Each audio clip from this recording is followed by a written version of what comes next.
नमस्कार, जय जिनेन्द्र। मैं सतीश जैन फ्रॉम रोहिणी आस्ट्रो वास्तु में आपका हार्दिक स्वागत करता हूँ।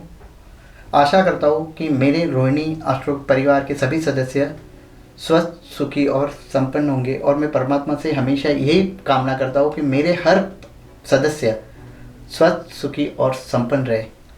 जो हमारे मंदिर का सीरीज चालू है कि पहले हमने बोला कपूर, लवंग, आज हम लोग बात करेंगे मंदिर में जो घंट बजाते हैं। मंदिर में जब आदमी प्रवेश करता है, कोई भी इंसान, तो पहला काम होता है घंट बजाना। तो उसके पीछे का रहस्य, साइंस और ज्योतिष का रिलेशन क्या है, उसके बारे में हम अनसुनी इंफॉर्मेशन दे रहे हैं। तो जनरल पहला क्वेश्चन तो ऐसा आता है कि हम लोग मंदिर में घंट बजाते क्यों हैं। लोग बोलते कि बस प्रोसीजर है, लोग बजाते इसलिए हम बजाते हैं, पर इसके पीछे का रहस्य कुछ और है। मंदिर में जो घंट बनता है ये ब्रास का होता है, हमेशा ब्रास का बनता है। और जब हम लोग ब्रास को बजाते हैं तो उसमें से जो वाइब्रेशंस निकलते हैं एकदम पॉजिटिव वाइब्रेशन निकलते हैं। वैसे तो हर एक के मेटल के अलग अलग वाइब्रेशंस आते हैं, पर जो ब्रास का, पीतल का जो वाइब्रेशंस आता है वो बहुत इफ़ेक्टिव और एनर्जेटिक रहता है। और इसके पीछे एक रहस्य भी है कि जब हम लोग आरती होती है या करते हैं तो हम लोग जब घंट बजाते हैं तो हमारे सारे विचार, सबकॉन्शियस माइंड परमात्मा में लीन हो जाते उस आवाज़ की गूंजने से। इसके लिए एक घंट का प्रयोजन हमारे शास्त्रों में बताया गया है। अब ये घंट बजाए कैसे, इसका भी एक विधि है कि लोग क्या करते हैं, जाते हैं सिर्फ बजा के आगे चले जाते हैं। पर इसका मेन रहस्य है कि जब आप घंट बजाने जाएं, मंदिर में प्रवेश करें, घंट बजाए, तो घंट के नीचे खड़े होकर घंट को बजाना है, ताकि घंट के जो वाइब्रेशंस आते हैं वो इफ़ेक्टिव सबकॉन्शियस माइंड को, आपको एनर्जी लेवल आपका बढ़ा देते हैं।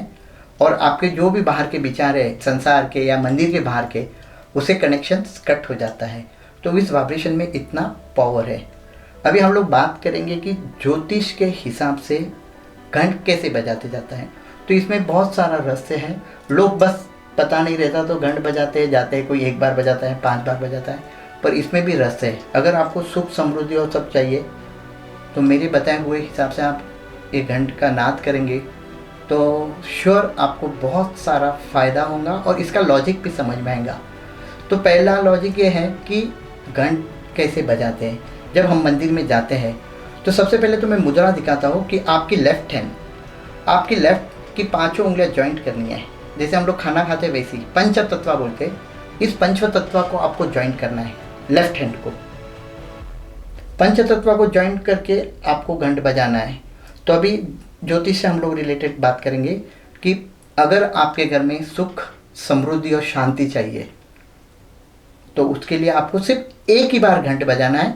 आपकी उंगली लेफ्ट हैंड की पंचतत्व मुद्रा बोलते हैं और आपको सिर्फ एक ही घंट बजाना है।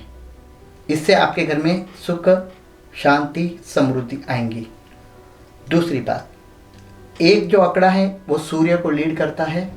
जो सूर्य है हमारे देवता है, वो प्रकाश देते हैं, तो आपके लाइफ में भी वैसा प्रकाश आता है। इसलिए अगर आपको सुख, शांति, समृद्धि चाहिए तो एक ही बार घंट बजाना है।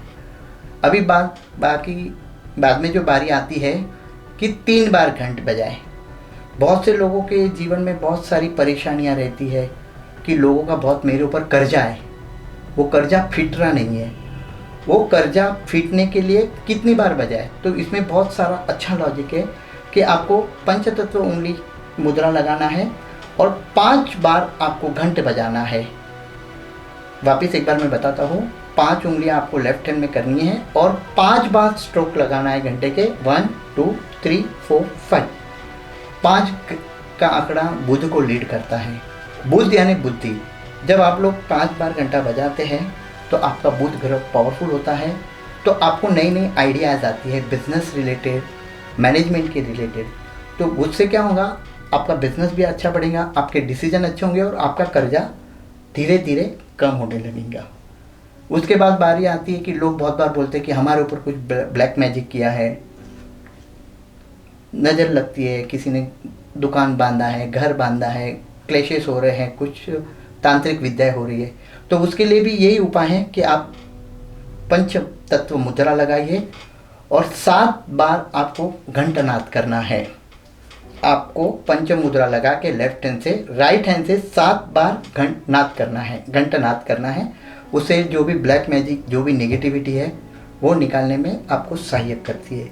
जब आपको कोई बड़ा काम करना है, मंदिर बांधना है, हॉस्पिटल्स बांधनी है, सामाजिक बड़े बड़े कार्य करने हैं जो काफ़ी मुश्किल लगते हैं लोगों को, और उनके बहुत से लोगों को सपने रहते हैं कि मेरे पास पैसा आने से मैं समाज के लिए कुछ बड़े काम करूँगा।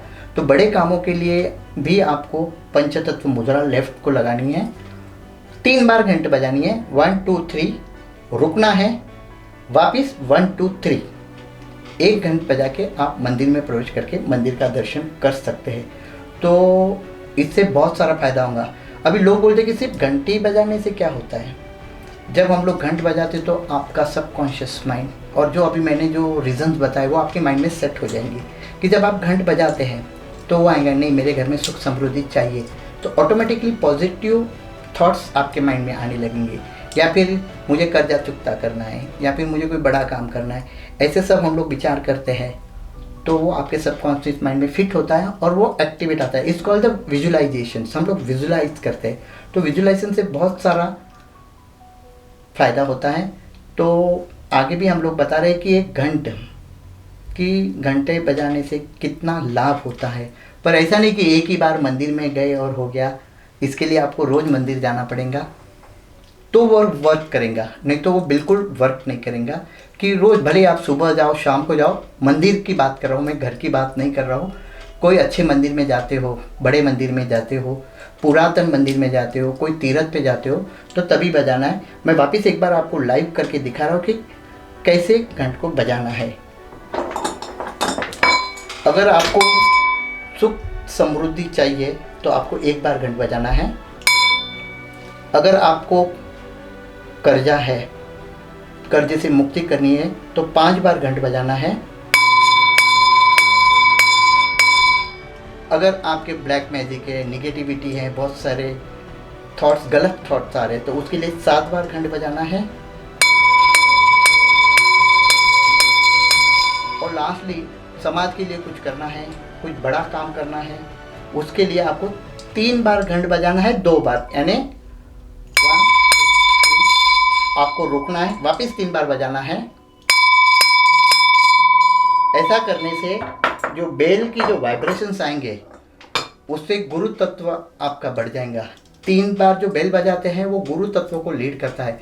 गुरु यानी हर शुभ कार्य में सहायता देना, तो आपका गुरु बल पावर होता है और आपके सारे ड्रीम्स पूरे होते हैं। पर हाँ, एक बात ध्यान में रखना है कि ये कंटिन्यूटी में करना है। एक बार किया तो यहाँ इंस्टेंट कुछ नहीं होता है, सृष्टि में धीरे धीरे होता है। जैसे अनाज भी बोते हैं तो धीरे धीरे उगता है, वैसे ही ये देवी देवता को भी काम रहता है। तो याद रखें, कोई भी मंदिर में जाए, कोई भी तीर्थ में जाए तो आपकी जो भी समस्या है वो हिसाब से बढ़े।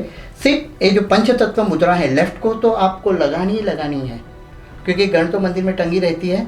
आपको राइट से बस जो भी है वो हिसाब से घंट के नीचे खड़े रह के इसको आपको बजाना है।